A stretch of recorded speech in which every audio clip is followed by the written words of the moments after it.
Hello, everybody. Welcome back to episode 5 of the Bub Boys podcast. We are back from our tenured hiatus. We were a little busy with the winter season and holidays going on, but, we're happy to be back and we've got a lot to talk about today. And as always, I'm your host, Nick Waddups. And I'm your other extremely handsome host, Tony Ty. Welcome back, ladies and gentlemen. Welcome back, you extremely handsome man. I've been face maxing a lot recently. Hey, could you notice? Is that like mewing? What is that? Yeah, it is. Yeah, it's like so you take your tongue. Thank you. And then you stick it to the roof of your mouth. Right. And you drag it backwards, right? So that way what that does is it takes this part and makes it go up, so it enhances and accentuates your jawline. Observe. Yeah, mewing. Very cool. Thank you. Thank you for the demonstration. We should make a tutorial, post it on YouTube. For sure. Although I'm sure everyone, there's probably tons of those. Anyway. Okay. I mean, they can't do it as good as I can, right? That's for sure. But big week this week, for sure. The Mew King. Anyway, yes. We have quite a few to talk about, and I especially wanted to focus on the fiasco that was the Golden Globes. So, if you are listening in, the Golden Globes was this Sunday, and Joe Coy was a host, which, I'm going to be honest, I before pre-Golden Globes, I thought he was fine because, I saw his movie because my fiance is he's half Filipino and my fiance is Filipino. So we went to go see it together. I thought his movie was funny, like there's some Filipino jokes and whatever. And so I thought he was cool, representing as like an Asian comedian, Asian celebrity. But this Golden Globes disaster was completely abysmal. I don't have any other word to describe it. Okay. So Nick, I'm going to let you in on a little life pro tip, a little hot take of mine that I think there's another Tony Ty hot take, by the way. All right. Anytime that you put a middle-aged man with a little bit of fat on his body and you put him in front of an audience, he's going to tell you the worst, most horrible, most unoriginal jokes known to mankind. There's no exception. It's always like this. There's no in-between. There is no. Prove me wrong. I can't. Do you have other examples to back your take, though? Oh, yeah. I mean, every single speech that I've ever been to, I mean, just take a look at any TED Talk. Fat guy, unfunny jokes. I'm sorry. That's just the way that goes. And you know what? People will laugh at it, but that doesn't mean that's funny. All right? Like, you might be like, oh, those guys laughed at it, so it should be funny. No, it's not funny, okay? And Joe Coy is the worst of the worst because nobody even laughed at his jokes. You know what I mean? That's the worst of it. That's the worst part.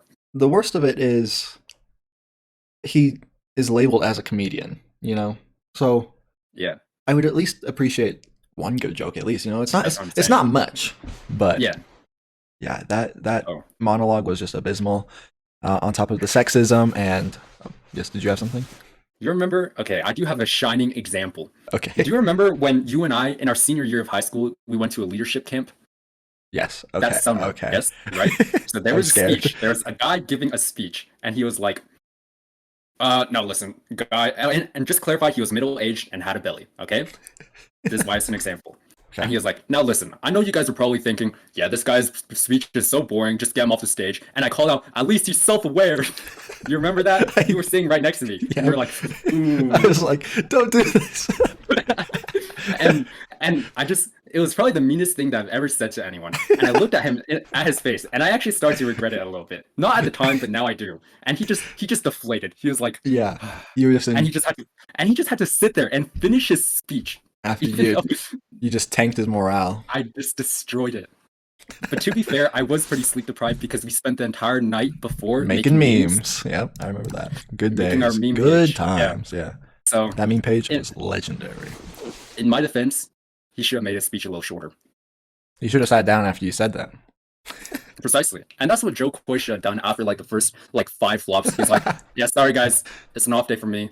Have a good night. I love you all. Yeah. Instead, he kept digging himself into a deeper grave. So he brings out, I've seen it a lot online recently, but basically they call it punching down, I guess. I don't know if you know the term, but it's basically making fun of either marginalized groups or I don't know if you can explain it better. Yeah, disadvantaged groups. Yeah, I don't know if there's a better way to explain it, but yeah. So he played the sexism card. Said that awful joke about Barbie, which completely defeats the purpose of the movie. And in my head, I was thinking, if you're a host, you need to at least know what the movie's about because you are presenting. You are the host of the Golden Globes. Yes, which is what it's about. You need to know the media that you are going to be making jokes on because, nobody laughed. And Ryan Gosling, iconic death stare. Yeah, Sigma stare basically. No, he's the only one that felt like he didn't need to smile, which is Yeah. pretty cool. Which was But so badass of him. oh yeah, But yeah, my goat for real. true. Dare I say it? Literally me. Yeah. Blade Runner, literally you. Yep. Yes. Drive, La La Land, right? I think that's another pretty popular one. Literally me. Yeah. But anyway. it's like, yeah, he told 20 terrible jokes, so surely this next one will be the one to dig him out of the hole. You know, No. I guess that's his logic, right? You'd think. I think as a comedian, he just said, "I'm already here, so we're gonna just full send." You know, I'll apologize on Twitter tomorrow. Yes. Or and I whatever. think I think the part that really irks me the most is how he started blaming his writers. Did you see that Yes, part? yes. I was gonna say, I find it so bizarre and jarring that halfway through his monologue, he just starts screaming, "Shut up! Like I only had 10 days to prepare." Yeah. And then he starts throwing his writers under the bus. Yeah. Which honestly makes it worse because if his writers did write these jokes, then that means they okayed like 20 awful jokes. And he looks at it and is like, "Oh yeah, these are gonna slap. These are gonna get some laughs on TikTok or something when they're reposted." But no, it's like multiple eyes look at this and they thought it was good, but no, it wasn't good, Joe Coy. Fire your writing team and don't ever do stand up again. That's what I'm saying. If it was really that serious, and if like you thought that the audience and like the atmosphere was really that bad, you should just quit your monologue instead of throwing your audience or throwing your writing team under the bus. Yeah, you know what I mean. And he was like, "Oh yeah, I actually did write some of these jokes, and those are the ones that those are the funny ones." And I was like, really now, Joe? Of course he's gonna say that. Yeah, yeah. I would too if I was a failing comedian with a big belly in front of the Golden Globes. Well, thankfully I'm not there yet, but yeah, he went to work with that shovel. And dug himself his own grave. Yeah, I don't know how he can recover from this because I've seen Filipinos on TikTok saying we apologize for Joe Coy's behavior tonight, and just just a whole like there's so many like psychoanalyses of what Joe Coy's done. They're pretty entertaining and stuff. Bad day for the Filipino community. Yeah, dude, Joe Coy set the Filipino community back 300 years. 300 years. They will never recover from this. Yeah. They need at least 5 Filipino lives matter back to back to back to back in order to recover. Yep, it's the dark ages for them. So, and it leads me to an interesting kind of thought that I've had after this whole debacle. So, do you think when they have a host, it should be someone more involved with the field? So, one of the only times I laughed during the Golden Globes was when Will Ferrell and I forget the other presenter. They did a little skit, and it was like the funniest bit on the show. And I was just wondering if someone that is more involved in the field, like a comedic actor or something like that, should be the one hosting instead of stand-up comedians, because I feel like recently the wave has been stand-up comedians to host, but I don't know. What are your thoughts on this? What's your take? I feel like that should just be the standard. Like, I don't even know why they ever brought in stand-up comedians in the first place. Like, if stand-up comedians are really that powerful, then let them have their own like Golden Globes for like comedy. You know what I mean? Yeah. But instead, it should just be people involved in the industry. Yeah. Yeah. You know? It makes more sense to me. In that way, it's a familiar face in a sense, and this person knows what it's like to be an actor in a sense, and like what it means to get that award. That's just my take, but yeah, I don't think we'll be seeing Joe Coy. They set him up. Not. They set him up. The Golden Globes needed something to talk about. They needed that Will Smith slap moment, so they said, "Joe Coy, you're our fall guy. Okay, we're gonna you're gonna embarrass yourself for 15 minutes. Good luck." Yeah, and they gave him 10 days, and I see a lot of people defending him because they're like, "Oh, he only had 10 days. Like instead of like most people who usually get a month to prepare." But if it's really, I don't know. In my personal experience, I feel like it's pretty easy to write solid jokes that people can laugh at. I mean, you could even do it in 10 seconds. I mean, I do all the time. It's like a lifestyle for me. You know second nature, you know. Just second nature. But yeah, I don't know. I think it sucks that he told bad jokes, but I think the way that he handled it was really, really bad. I think he just started raging in the middle of his speech. Yeah, and I was like, I don't know. Yeah, like, it sucks that nobody's laughing. Tough crowd, but it happens to every comedian. You know. Mm-hmm. I do think they added a laugh track in post. I don't know if it's live, so I want to say in post or whatnot, but it's funny because there's the laughter, but then it cuts to the audience and everyone's just like deadpanning and staring at him. So where's the laughter coming from? Yard stare. Yeah. I mean, you can add it in live production too. I'm sure. Yeah, it's just a button. I'm sure. So exactly. You know, it's like in sitcoms where they have the flash that says applause, welcome, or whatever, and then that flashes and no one does anything. he's just where's my claps at? Where's my laughter? Yeah. So but I think that was actually my favorite thing to see was the audience reactions, like Ryan Gosling just hitting him with like the Sigma male stare, Oh yeah, Taylor Swift just drinking her champagne when he hits her with a joke. yeah, Nobody's laughing. Like I feel kind of bad for Joe Coy, but also at the same time, I feel kind of it made me kind of happy to see the audience reactions when he started raging. yeah. Yeah, It's like something awful, but you can't help not looking at it. You know what I mean? or Yeah. like a car crash. Yeah, I had sympathy for him up until like halfway through the speech when he started raging. When Was he basically when I blamed was the like, okay, writers, when he yeah, didn't take accountability. Yeah, and I was like, okay, yes, continue digging this grave. yeah. In addition to that whole fiasco at the intro, I was actually pretty happy with some of the awards. So Beef, Stephen Yoon, and Ali Wong, they won for best Big fan of TV. Stephen Yoon. Yeah, Yep. yeah, he's the goat. They But won. we're not biased.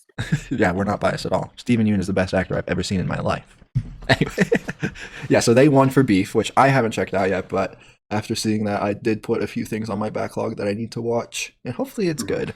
A few of those things are Succession, The Bear, and of course Beef. I'm really excited for Beef because, Stephen Stephen Yoon, Yoon. the goat.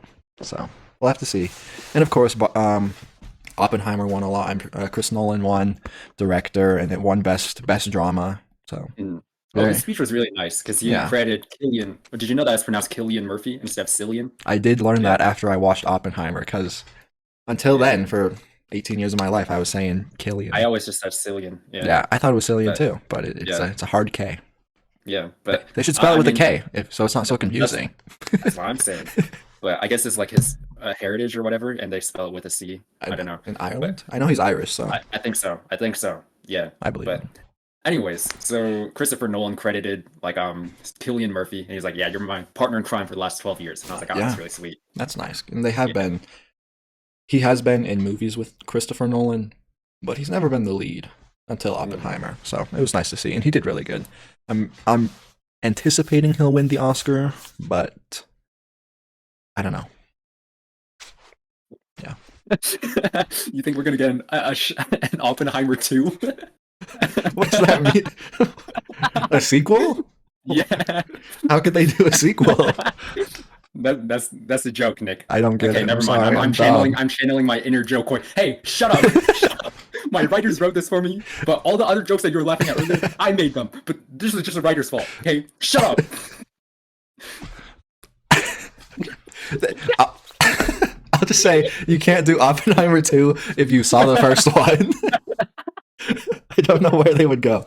What if he makes 4 atom bombs in the sequel? You ever thought 4? about No, that, he's gonna Nick? go hydrogen. He's gonna go hydrogen, of course. Oh. Yeah. Yeah, Big Moran. Hydrogen. Yeah, 721 pages. But yeah. I got to sit down for it. I mean, that's what Joe Coy should have done from Yeah. the beginning.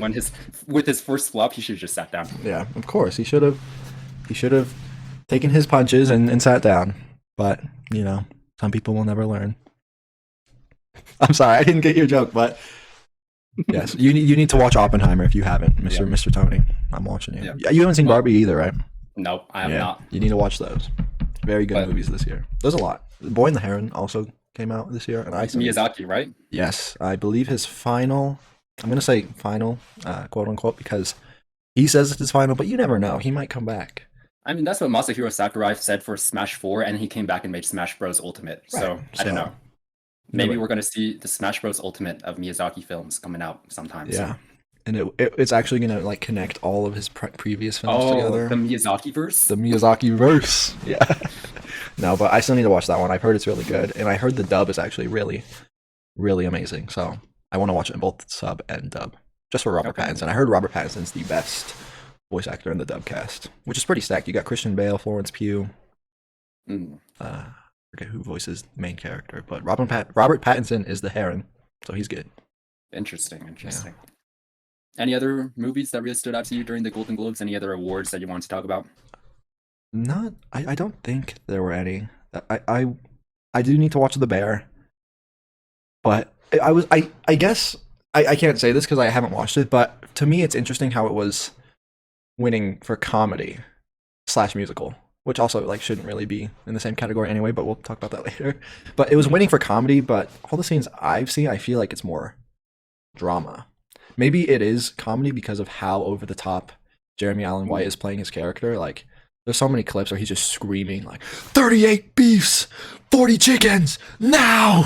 It's just like, yeah, I can see how that's comedic. So, but yeah, Without context, I'm sure that maybe it's a lot more dramatic. And you're right. like, damn, 38 beefs, 40 chickens. He really needs those chickens. He needs his now. chickens now. Yeah, the restaurant's about to go under. But yeah, I wonder what other celeb chefs like Gordon Ramsay would say about this.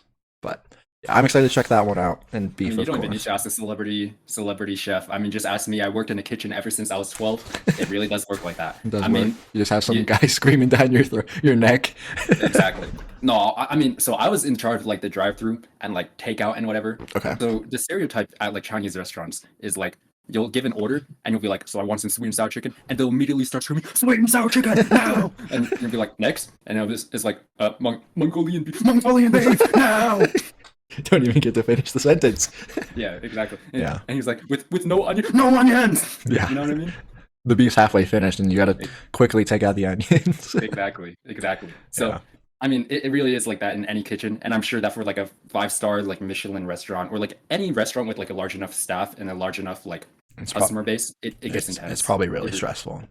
Kudos to you guys, you chefs and waiters and runners, whatever. They're, all positions.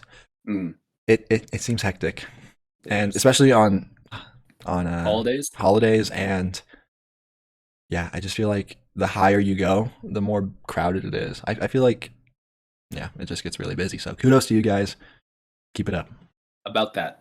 So I used to work in like a small family restaurant, right? My family owned Yes. it. Grandma and grandpa started up like 30 years before I was like born and whatever. And so it was only just one restaurant, right? A small town too. And the top 5 most stressful moments I've ever had in my entire life, 4 of them have probably been inside that restaurant. Yeah, during Christmas season and New Year's. Yeah. Care to share any, or Oh, if it's personal, I I mean, understand. No, I mean it's fine, but it's just like it's not just like you're the chefs and everyone breathing down your neck. It's like you look outside and there's like it's an entire like line of cars like flowing out into like the road outside of your restaurant. That was Right. how bad it was. And so Okay. like the week before we closed, right, we decided to have like an announcement and we're like we're closing, right, and we blocked traffic for like that town actually because of how like clogged up it was. There were so many people that came to see our family restaurant go for one last time, and that was probably one of the most stressed moments I've ever been Yeah. because it was just so terrible.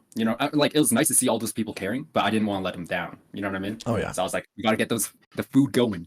38 beefs. 38 beefs, 40 chickens, both onions on 2 of them. Yeah, I And definitely understand. and okay, and Christmas Eve, I will tell this story. By the way, is the worst story I've ever, or worst retail, or worst restaurant experience I've ever had in my entire life. Okay. Also, I'm gonna focus. Yeah, I was gonna say you're a little unfocused. There you go. Anyways, so I remember there's like this Grubhub driver, right? This lady, and she's like, "So am I going to get my food?" And I'm like, "No. Can you wait like 10 minutes? Can you pull up to a parking lot? I'll grab it for you." Right? Okay. She did not move. She was like She the just Rosa stood Parks. there? She was the Rosa Parks of Grubhub drivers in the drive-through. So there's like Oh, 30 cars. so she's just beeping, at like, window. at the window. She didn't move. That's She was like crazy. the Rosa Parks of Grubhub drivers. She's like, I will stand my ground. I will not leave here until I get my food. And then I literally screamed at her. I was like, move your fucking car. And she's like, I will not move. I will not move. It was just like somebody's like old little granny, right? And my mom was like, you cannot yell at people like that. You cannot yell at our customers like that. And I Well, was like, she's "Okay." being stupid. That's what I'm saying. And she's like, okay, you know what? You need to take a break. Go and pack the orders. I'll take care of the drive-thru. And the craziest thing is that when she left, when she finally got her food, the next person did the exact same thing. And then my mom went even more ballistic than I did. She started screaming and she even like hit the dude's window and she's like, you need to move. Shame on you. And I was like, That's bonkers. remember when you told me to calm down? And she's like, okay, fine, I get it. Like, you're right. And I was like, yeah, let me go back to the drive-thru window, mom. Oh yeah. Anyways, that was the most miserable Christmas Eve I've ever participated in because, yeah. Yeah. Doesn't sound fun. No. I gotta ask, is the customer always right? No. Okay. Short and simple. I like it. Okay. Listen, I'm going to make a video on this. It's actually my next video. I'm going to upload it on Friday for those of you watching at home. The plug. Okay. And the video is called How I Destroyed My Grandparents' Restaurant Accidentally. And in that video, I talk about how, like, if I didn't like you, I would just add $2 or $4 charges to Isn't for that price. illegal? I'm sure it might be, but I'm in sure my mind, it is. I was like, yeah, I call it an idiot tax, so they should not have been idiots. And I don't know, maybe I'm admitting to I might need to edit this out. crime. I'm gonna have to look No, that it's up. fine because I was young at the time. I was like 16, so They can't get you anymore. It's past they the can't get me past the anymore. time, you know. No. But You're gonna have the anyways, IRS knocking down your door in a minute. yeah. But across my 6-year career at my grandparents' restaurant, I must have earned them at least $10,000 in idiot taxes alone. So Can I ask what you would? So how would this work? So you give them the receipt, right? It says yes. $40, and it's just got like the Oh, items, or did you you- take their card and then put it on when you're charging them? Because that definitely sounds more no, illegal. no, it's not like that. So we don't have. So you know how like at McDonald's you type in all the like things. You're like beep beep beep beep beep. So your Yeah, total like comes an out to that, yeah right? iPad, whatever. Yeah. Yeah. So we didn't have a computer. We didn't have like any point of sale systems. So Okay. what we had to do was we had to memorize the prices of each individual item, and we'd have like a calculator. And so that's why I'm really good at typing numbers, is because you learn how to just type in numbers like on the calculator Yeah. within like 1 second, Sure. right? So they Oh say yeah. sweet and sour chicken and be like 8.97, like immediately, Okay. right? And so if somebody was a little rude to me, or if they cut me off in the middle of like my line when I was talking to them on the phone, I'd just be like $1. Beep. And I was like, idiot tax. See Yeah. you, idiot. I mean, And so you and are so I you go are up, part of the restaurant. You can always argue that the yeah, restaurant controls the prices. So yeah. if And that was in our no one ever came back, no harm, no foul, right? nobody ever had a problem with it. I always told them the price, and they're like, "Yeah, that seems fine." So, Yeah. idiot tax, I guess. The idiot tax. Leave this in. It's okay. I fear no man. Definitely not the feds either. I think I'm it's kidding. I I'm think joking. I'm it's joking. I'm terrified of the IRS. Please don't. anyway, I think it's past the time because the restaurant itself is closed. Yeah, I feel yeah. like they would have a hard case going after you. You could always say Mm. this is a joke. There's no proof. Who keeps their receipts after 5 years? For legal reasons, this is a joke. Oh yeah, we're safe now. Anyway. They, I'm like Teflon. Nothing sticks to me anymore, baby. Oh I'm yeah. just that guy. Oh yeah.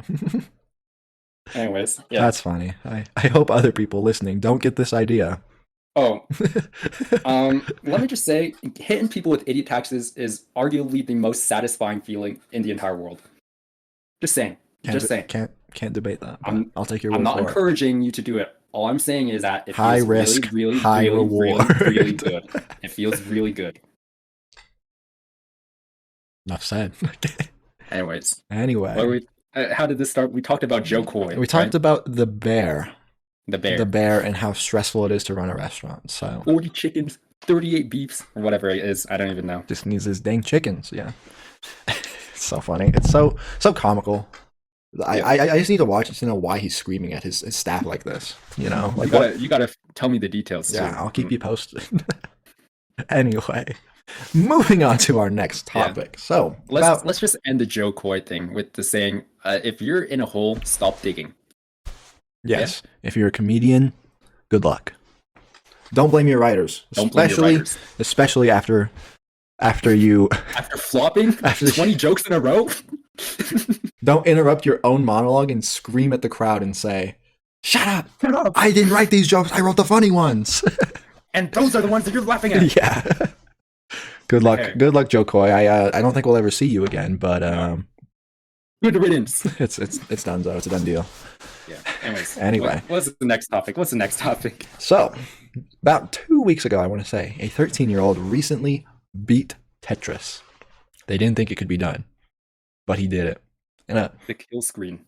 yeah, you know, he got like the integer count. I'm sure. I don't even know. I didn't look into the science behind it. You know, like what is Mm. in the game code that causes it to end. So if you do know that, you'll have to fill me in. But yes, Yeah. he's the first person to beat Tetris, and then a British news outlet dragged him. They basically said, "Go outside, touch grass," and then they started getting flamed because Yes. Tetris, it's never been beaten before. It's pretty insane, and honestly, I didn't think it could happen. So No. yeah, well, that lady so- was yapping. She didn't know what Yeah. she was saying. Put some In respect on my Japanese. put some respect on my boy for beating Tetris instead of telling him Yeah. to touch grass. True. Anyway, And so I did read a little bit about how he did manage beating it. Okay. But so basically after like level 30, the game caps out on speed, right? So theoretically, once you get up to level 30, right, in the original Tetris game, yes, you could theoretically go on forever, right? But the problem is that between like 24 to 28, and I'm sorry if I butcher all the details, people can't really beat it because it goes so fast. But it's just that if you can manage up to level 30, you're good for the rest of it as long as you don't mess up, right? Yeah. And so what happened was he gets there, and it's sort of like how Minecraft has like the outer lands or whatever, when the game just like generates so much that it just starts to crash. You've And gone so too that's far. Yeah. yes. And so it's sort of like that in Tetris is like there's so many items or so many like blocks and it's going so fast that it just starts to like kill itself basically. Yeah. Right. It's like, And yeah, I get and it. this is why it's so difficult is because like at a certain point blocks start to become invisible because they don't so they're not technically invisible but like But they're not they're close registered. to it. Yeah. They're not registered and they're almost invisible. Like the colors are almost invisible, How right? did this kid do this? Exactly. And so that's why they're so impressive. In fact, like AI and like tool assisted like speedrunners have tried to do it and they still couldn't do it. So the kid's a monster, basically. Yeah. But I the really interesting part is that 1 week later, another kid did it because he knew that it was possible. Did you hear about that? I Two did people not. have gotten to the kill screen. What? And Wow. but this is the really interesting thing about like sports and whatever is that people have like these established like impossibilities, and so a lot of the athletes don't ever beat it. But sometimes an outsider comes in, and this is actually what happens a lot in like action sports is the outsider will come in and they don't have this concept of like this is impossible, so they just beat the record. Do you know Yeah. what I mean? Yeah. So It's a yeah, little wrinkle in Mm. the preconceived notions that other people have formed. yeah, Well, that's pretty crazy that two people have beaten it. I did not know about that Mm. second one, but yeah, yeah. very impressive. I did not know half of that stuff, so thank you for sharing. Of Yeah. course. My favorite example of like this preconceived notion of impossibility or wrinkle is like this dude, this mathematician comes into his classroom, right? He sees two problems Yes. on the board, Yes, I do right? know this story. Yes. And he solves it. But later the professor tells him those weren't meant to be able to solve. Like Yeah. they have been a mystery in math Yeah. for years. Yeah, So I have heard the story. It is pretty crazy. Yeah. yeah. Basically, So if you don't know, he was late to his class and he saw these two problems on the board, so he wrote them down and just started working on them. But the professor said that they were supposed to be unsolvable math problems, but he figured yeah. it out. So But to him it was just like, wow, this homework is like way harder than usual. yeah, You no know? kidding. Yeah. It's Calc Yeah. 1 he's doing doing So quantum level yeah. mechanics or something. So not to downplay the kid's achievement, but Right. I think because people are like, it's amazing that he's 13 years old. But from my perspective, I think it's only possible because he was 13 years old, and thus he didn't have like as much like of this notion of like it's supposed to be impossible. Because if you ask like a 20-something-year-old who's been in like this Tetris game for a long time, he'd tell you, yeah, it's probably impossible. So Yeah. I'm not going to attempt it. But That's yeah, probably why the speedrunners and AI kind of feed into that notion that it is unbeatable, but he might not have known all that stuff. so remember, kids, nothing is impossible. Nothing. As Oh long as yeah. you set your mind to it. Yeah. But that's why like that news anchor was. She's like, oh, this kid needs to go outside and touch grass. I mean, he's only 13. He still has his entire life ahead of him to do anything. Yeah. You know what I mean? I mean, So he's one of two people that can say beat Tetris. yeah, I can't say that. true. And listen, you're the first one to do it. And how long has the game been out? 30, 40 years? It's been a while, hasn't it? I want to say 40 now, but I can't recall. I watched Yes. I watched like this documentary on it. It's pretty interesting. Yeah. Yeah. I'm such a nerd. It's 13-year-old did what thousands, millions of people could not over Yeah. 40 years. Mhm. And you're telling me that he needs to touch grass? Right. I think that's a crazy thing to say. But yeah, Yeah. I mean, she just didn't get it. Some he just people, doesn't understand some the people, Sigma grind set.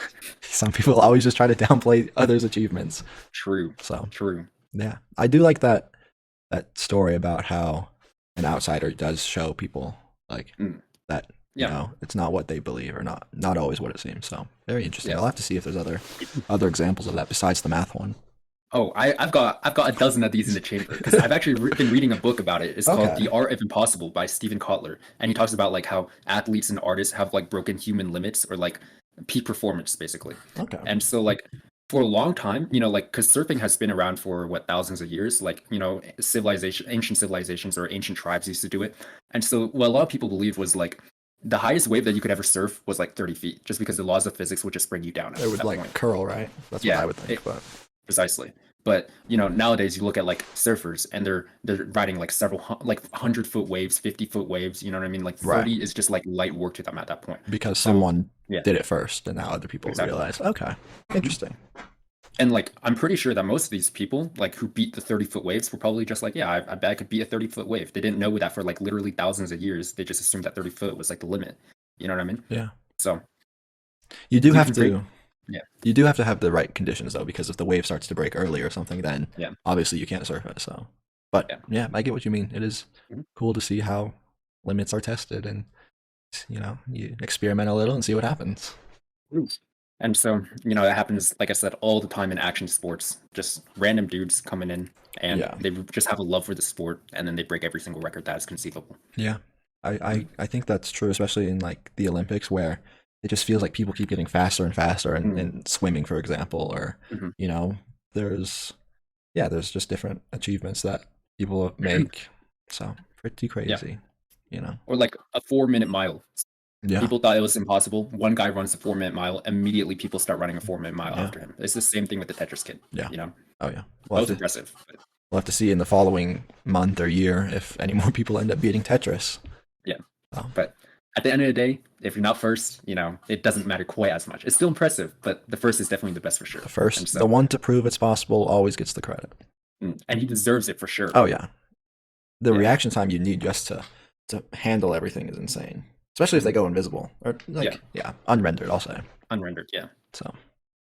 And like even if they didn't, the speed at which they go is just insane. Like is an absurd speed. Like they just keep falling faster and faster. It's almost unreactable. Like you'd actually have to be a machine, but the kid is a machine. So I don't know. Built different. Sure. Yeah. Wow, I think that is everything I have. So Oh, if actually, you I had had one anything? quick thing Oh to say yeah, go about ahead. the kid. Is that the kid grew up with a love for Tetris because his father got him into it, and his father passed away. So that's Oh, when he beat the record because he was doing it for his dad. that's wholesome. So That's cute. that's very nice. I mean, Yeah, kind of sucks that his dad died, but I don't know. but If you're he gonna did tell a it kid, to honor him. so don't tell the kids to go outside. He did it for his papa. Yeah, yeah. Yeah. Well, thank you so much for listening in. This concludes episode 5 of the Boba Boys podcast. Very excited to be back, and we will see you guys next week. Bye. See ya.